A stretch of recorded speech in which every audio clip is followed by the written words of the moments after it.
प्रादेशिक समाचार बुलेटिन के साथ मैं दीप्ति चंद्रा। और अब पेश है आज के मुख्य समाचार।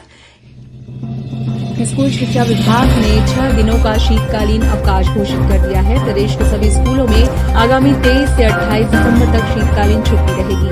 वहीं केंद्रीय विद्यालयों में 22 दिसंबर से 1 जनवरी तक 10 दिनों की छुट्टी घोषित की गई है। जारी आदेश के अनुसार सभी अनुदान प्राप्त और गैर अनुदान प्राप्त स्कूलों, बीएड और एमएड कॉलेजों में भी 6 दिनों का शीतकालीन अवकाश रहेगा।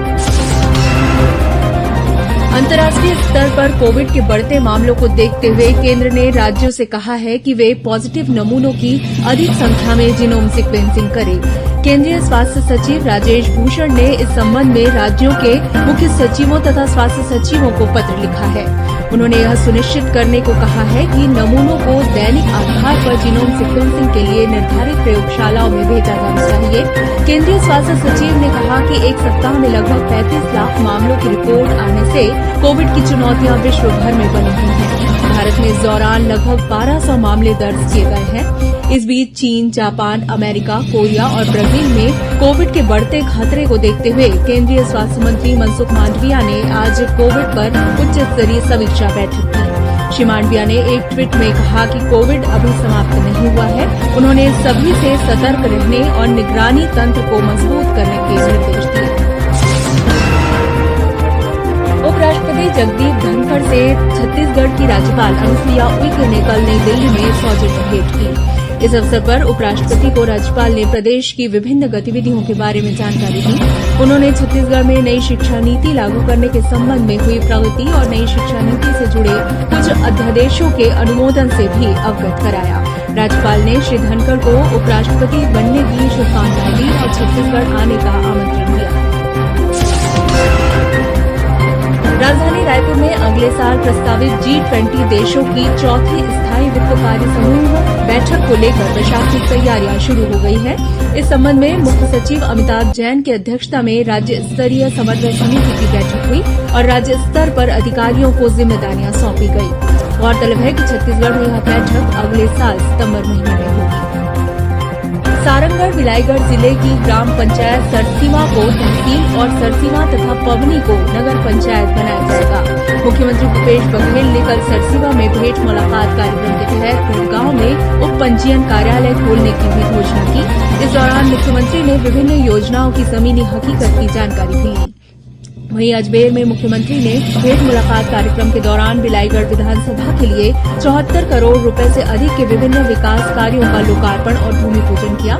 बाद में उन्होंने बिलाईगढ़ में समीक्षा बैठक लेकर अधिकारियों को जिले के विकास के लिए मेहनत, जवाबदारी और बेहतर तरीके से काम करने के निर्देश दिए। इस बीच बिलाईगढ़ विधानसभा क्षेत्र में आदिम जाति विकास विभाग के एक अधिकारी के खिलाफ मिली शिकायतों को मुख्यमंत्री ने गंभीरता से लिया है। मुख्यमंत्री ने आज बिलाईगढ़ में समीक्षा बैठक में संबंधित अधिकारी का तबादला करने और शिकायतों की जांच कराने के निर्देश दिए। इस आदेश के बाद विभाग के प्रभारी सहायक आयुक्त पीसी लहरे की सेवाएं मूल विभाग में वापस लेते हुए आगामी आदेश तक उन्हें नवा रायपुर में आदिम जाति अनुसंधान और प्रशिक्षण संस्थान में संचालक के पद पर पदस्थ किया गया है।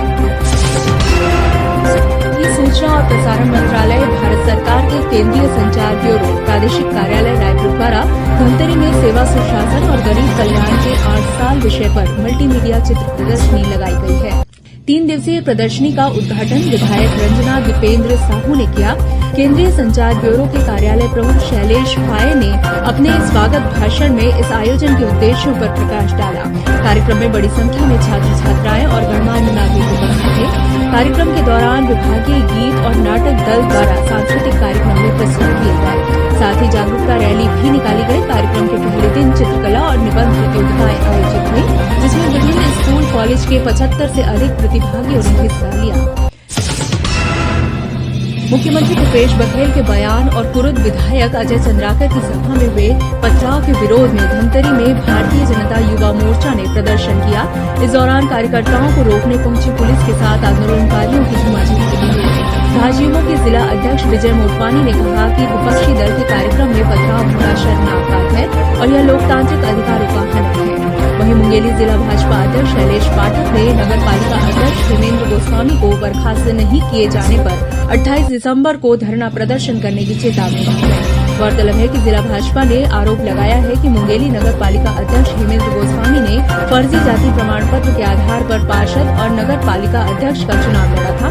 इस संबंध में भाजपा नेताओं ने मुंगेली कलेक्टर को ज्ञापन सौंपकर हेमेंद्र गोस्वामी को पद से बर्खास्त करने की मांग की थी और कार्यवाही के लिए 30 दिन का समय दिया गया था। भाजपा नेताओं ने इस संबंध में कार्यवाही नहीं होने पर आंदोलन की चेतावनी दी है। छत्तीसगढ़िया ओलंपिक का राज्य स्तरीय आयोजन 7 जनवरी से 9 जनवरी तक राजधानी रायपुर के विभिन्न खेल मैदानों और इंडोर स्टेडियम में किया जाएगा। उद्घाटन समारोह 7 जनवरी को सरदार बलबीर सिंह जुनेजा इंडोर स्टेडियम में होगा। छत्तीसगढ़िया ओलंपिक के सभी 14 खेल विधाओं की प्रतियोगिता Sardar Balbir Singh Juneja stadium, outdoor stadium Budhapara, Pandit Ravishankar Shukla विश्वविद्यालय खेल परिसर और स्वामी विवेकानंद स्टेडियम कोटा में होगा। उद्घाटन समारोह और समापन समारोह में प्रतिभागियों के द्वारा विभिन्न सांस्कृतिक कार्यक्रम प्रस्तुत किए जाएंगे। समापन समारोह का आयोजन स्वामी विवेकानंद स्टेडियम कोटा रायपुर में 9 जनवरी को किया जाएगा। समारोह में आकर्षक आतिशबाजी भी की जाएगी। आयोजन को लेकर मुख्य सचिव अमिताभ जैन की अध्यक्षता में आज मंत्रालय में खेल और युवा कल्याण विभाग की बैठक हुई। इस बीच रायपुर के पंडित रविशंकर शुक्ल शारीरिक शिक्षा अध्ययनशाला में आयोजित 2 दिवसीय संभाग स्तरीय युवा महोत्सव आज संपन्न हुआ। इस महोत्सव में रायपुर संभाग के सभी 5 जिलों के प्रतिभागियों ने हिस्सा लिया। जिला रोजगार और स्वरोजगार मार्गदर्शन केंद्र रायपुर द्वारा 23 दिसंबर को रोजगार मेले का आयोजन किया जाएगा। इसके तहत 46,000 से अधिक पदों पर भर्ती की जाएगी। यह मेला कल 22 दिसंबर को सुबह 10:30 बजे से सड़कू स्थित शासकीय ITI जोरा स्थित लाइवलीहुड कॉलेज और रायपुर के गर्ल्स पॉलिटेक्निक कॉलेज में लगेगा। आवेदक इनमें से किसी भी स्थान पर उपस्थित होकर भर्ती प्रक्रिया में शामिल हो सकते हैं। इस मेले के लिए पहले ही ऑनलाइन आवेदन मंगाए जा चुके हैं। राज्यपाल अनुसुईया उइके कल रायपुर के राजकुमार कॉलेज के 127वें वार्षिक पुरस्कार वितरण समारोह में शामिल होंगी। राज्य शासन ने राज्य प्रशासनिक सेवा के 6 अधिकारियों के आज तबादले किए हैं। प्रधानमंत्री टीबी मुक्त भारत अभियान के अंतर्गत सेंट्रल टीबी डिवीजन नई दिल्ली से आए नेशनल कंसल्टेंट डॉक्टर धर्मा राव और राज्यपाल के उप सचिव दीपक अग्रवाल ने रायपुर में छत्तीसगढ़ में टीबी उन्मूलन और आगामी कार्य योजनाओं को लेकर चर्चा की। रायपुर जिले में अवैध रूप से रेत, मुरूम, गिट्टी के खनन और परिवहन करने पर संचालकों के खिलाफ FIR दर्ज की जाएगी। कलेक्टर डॉक्टर सर्वेश्वर भूरे ने कल अधिकारियों की बैठक में यह निर्देश दिए। अंबिकापुर में आज राज्य स्तरीय शहीद वीर नारायण सिंह स्मृति आदिवासी लोक कला महोत्सव शुरू हुआ। इस महोत्सव में सभी संभाग के लोक कलाकार भाग ले रहे हैं। सूरजपुर जिले के पिलखा तहसील में पदस्थ एक महिला क्लर्क का रिश्वत लेते वीडियो वायरल होने पर कलेक्टर ने निलंबित कर दिया है। रायपुर जिले के माना कैंप स्थित स्वामी आत्मानंद शासकीय उत्कृष्ट अंग्रेजी माध्यम विद्यालय में एरो मॉडलिंग विषय पर 5 दिवसीय कार्य